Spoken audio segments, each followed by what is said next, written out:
The morning my Nana May was buried, my Uncle Darren slid a small brass key across the funeral home table and said, "That goes in the casket with her." I picked it up. He grabbed my wrist. Not hard, but enough. "Put it down, Cassie." I looked him straight in the eye and I put that key in my pocket. That's where this story begins. My name is Cassie Harlow. I'm 29 years old and I grew up in a town called Benton Falls, Tennessee, the kind of place where everybody waves from their porch and nobody ever asks what's really going on inside your house. My Nana May, Margaret Eloise Harlow, lived on Sycamore Road in a pale yellow house with white trim and a wind chime on the front porch she'd had since 1980-something. She called it her talking tree, said it told her when company was coming. I moved in with her when I was 24, not because I had to, because she needed me. And if I'm being honest, because I needed her too. Let me back up. My mom, Sandra, Nana May's only daughter, passed away from ovarian cancer when I was 17. After that, I kind of just drifted. Community college, then a job at a medical billing office, then another job, then another apartment. My Uncle Darren, Nana's son, had money. He sold commercial real estate in Nashville and drove a $40,000 truck and never let you forget either one. He visited Nana May maybe 3 times a year, on holidays, always with a bottle of wine nobody asked for and a story about a deal he almost closed. I was the one who showed up on a Tuesday in February because she couldn't get the lid off her medication bottle. I was the one who learned how to check her blood pressure. I was the one who sat on the floor next to her recliner when she had a bad night, watching old game show reruns until she fell asleep. I never asked her to acknowledge that. She was family. You just do it. But Darren noticed. And I think somewhere along the way, he decided I was a threat.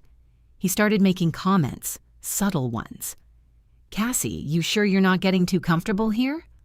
Or, "May, you know Cassie's young, she needs to be building her own life."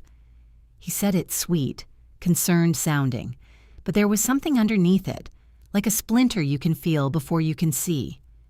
In the spring of the year before she passed, Nana May started doing something I'd never seen her do before. Every Sunday after church, she'd come home, change out of her good dress, make herself a glass of sweet tea, and sit at the little secretary desk in her bedroom for about an hour. Door not quite closed. Quiet in a way that felt deliberate. Once I asked if she needed anything. She looked up and said, "No, baby, I'm just taking care of something." Then she smiled. That particular smile she had, the one that sat right between warm and private.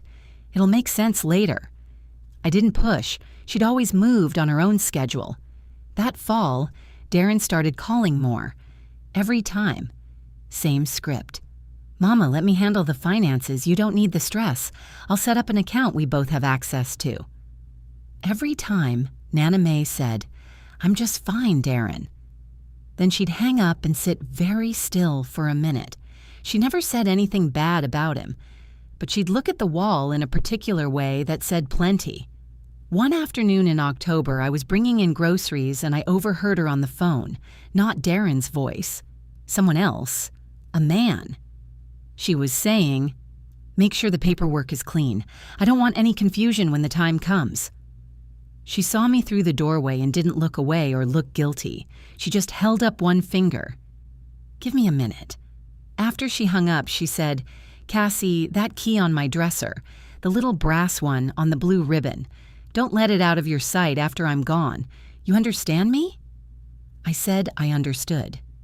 She passed on a Wednesday in late November, peacefully in her sleep, the way she'd always said she hoped she would.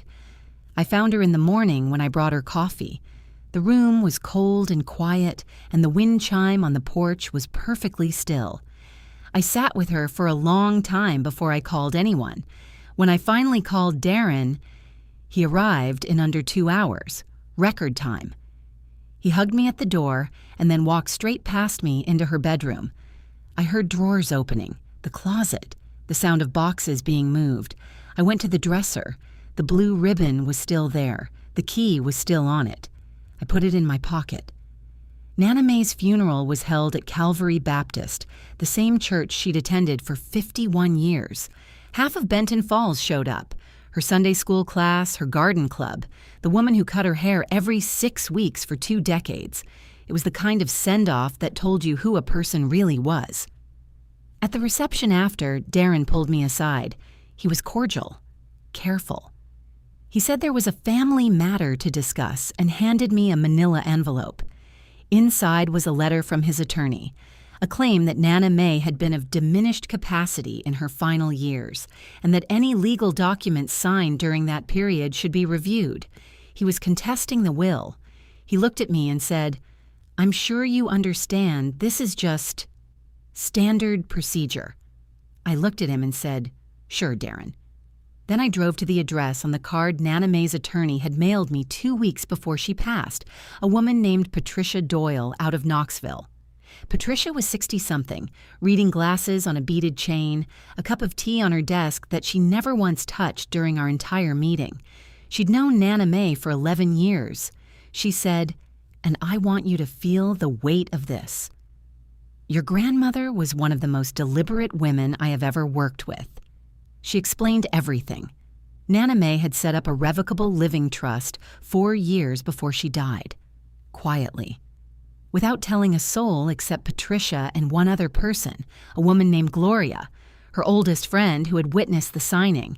Every asset, the house on Sycamore Road, a savings account, and a certificate of deposit she'd been adding to for over 20 years, all of it, placed in trust, with me as sole beneficiary. The total value, $260,000. I had to ask her to repeat that. Darren's claim of diminished capacity had no ground to stand on. Patricia had documentation, dated records, notarized signatures, a letter from Nana Mae's own doctor confirming her cognitive clarity. Nana Mae had planned for this, for him, long before either of us saw it coming.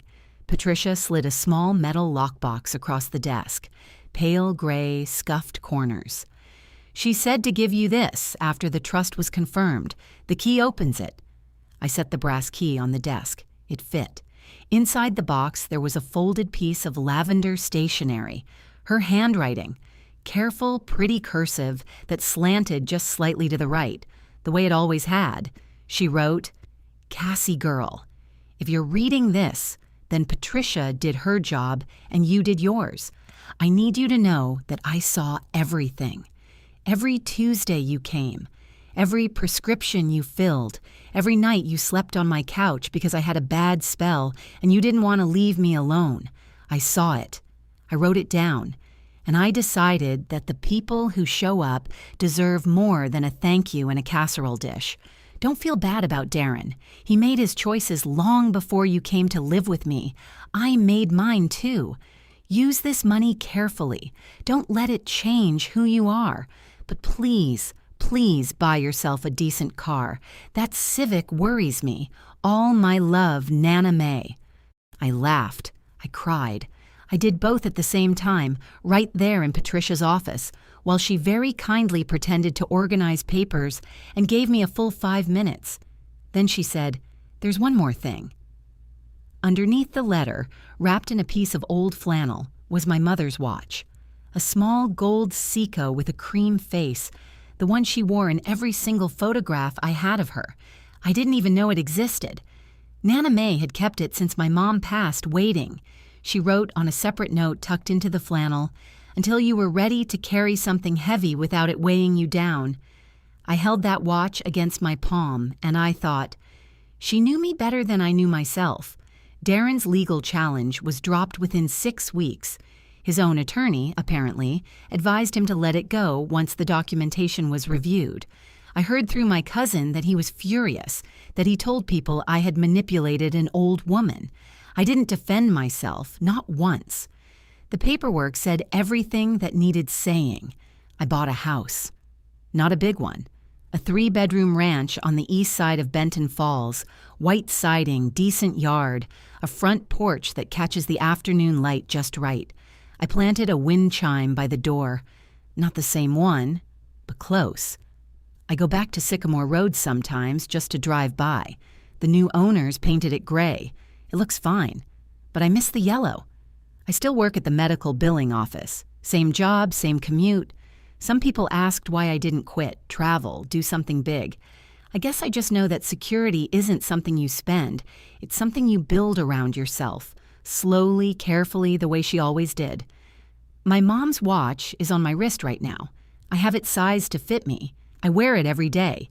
And every Sunday morning, I make a pot of coffee, sit on my new porch in the early light, and I talk to her. I tell her about the garden I'm trying to start, about a guy I've been seeing who actually makes me laugh, about the wind chime. I don't know if she hears me, but I know she planned for me. She saw me when the people who were supposed to love me loudest looked right past me. That's the thing about quiet women, the ones who never make a scene, never demand credit, never raise their voice. Sometimes they are building something in the background that no one sees coming. My Nana May built me a future with 20 years of patience and a little brass key on a blue ribbon, and a reminder in her own handwriting that I was worth protecting. If someone in your life is doing the quiet work right now, showing up, not asking for recognition, just being there, I want you to go tell them you see it. Today, not later. And if you are that person carrying more than your share without any acknowledgement, I want you to hear this. The right people are watching. Even when it doesn't feel that way. Leave me a comment. Tell me where you're watching from and tell me about someone who showed up for you when they didn't have to. I read every single one. Guys, if you genuinely love this story, please make sure hit like button and subscribe the channel to watch more stories like this. And thank you. Love you all.